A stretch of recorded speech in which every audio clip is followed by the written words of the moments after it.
ازاي واحد يقدر يعمل صفحة زي دي؟ لكن سبحانه يا ولاد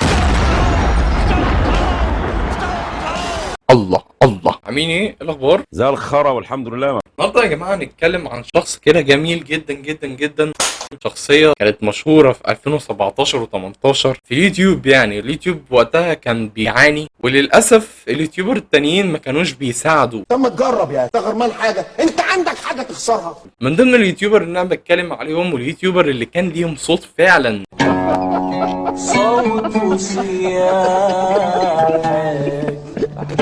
الطريق اللي هو محمد خالد. فأنا ذنبي إيه إن أنا انسان فاسد. بصوا يا جماعه، محمد خالد طبعا هو كان مشهور بالفيديوهات الغريبه اللي هو بيعملها. يلا العب تيشيرت يا اسطى، العب تيشيرت. تعالى ده الحجري حبيبي كده. لا أنت رايح فين؟ انت شمالي يالا، بس في حاجات تانية كان مشهور بيها، زي مثلا الكليك بيت. بتبيع شرفك، بتبيع ضميرك، بتبيع دينك، بتبيع وطنك، انما ما بتبيعش حاجه تانية يا ابن الكلب. في كليك بيت كده كان رزل قوي قوي، اللي هو كليك بيت النهايه. بالله عليك، هل في احتمال ولو 1 في ال1000 ان الواد ده مش عملها مرتين، يعني أنا ما عشتش حياتي زيك. يا جعاني يا شحات يا ابن. عملها مرتين. انا مش عارف ايه لازمتها اصلا، بس هو حب يعملها. بقول لك إيه؟ هقول لك إيه؟ ايه يا ابن ايه الاشعار دي؟ مش عايزين طبعا نتكلم عن البيف الرهيب اللي حصل ما بين احمد حسن وزينب تعرف الانجليزي؟ ومحمد خالد. إزاي بتعمل مقالب كلها في العربية ومحدش بياخد باله؟ إزاي الكادر قريب قوي كده؟ حضرتك تقنعني ازاي؟ فيديو جامد وودي بقى، والدنيا هتخرب. بعيدا دلوقتي عن ان هم بقوا حاطين في الباس، يعني انتوا ناس بعيدا عن ان هو قال كلمه غريبه قوي في الفيديو. إزاي بتعمل مقالب كلها في العربية ومحدش بياخد باله؟ إزاي الكادر قريب قوي كده؟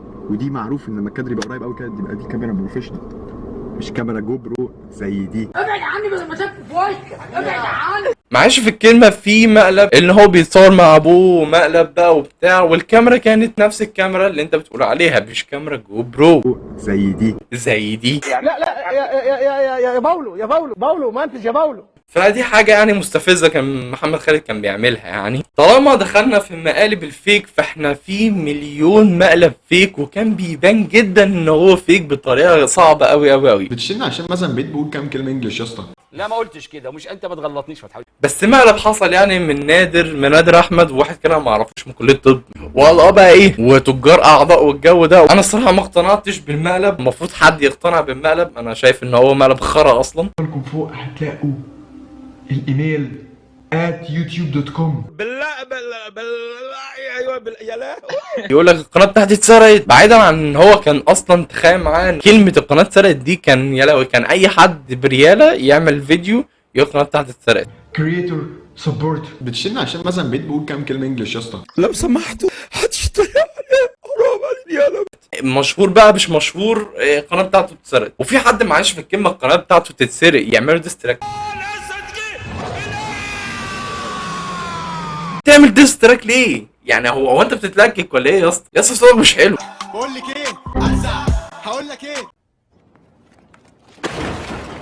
انت جرحتني، انا هبطل بسببك. حتى هو دايما يقول انا مش رابر. خلي بالك انا يوتيوبر، انا عمري ما كنت رابر، ولا عمري هكون رابر، ولا عمري هسمي نفسي كده. بتغني ليه طيب طالما انت مش رابر؟ طب اتكل على الله، شوف طريقك.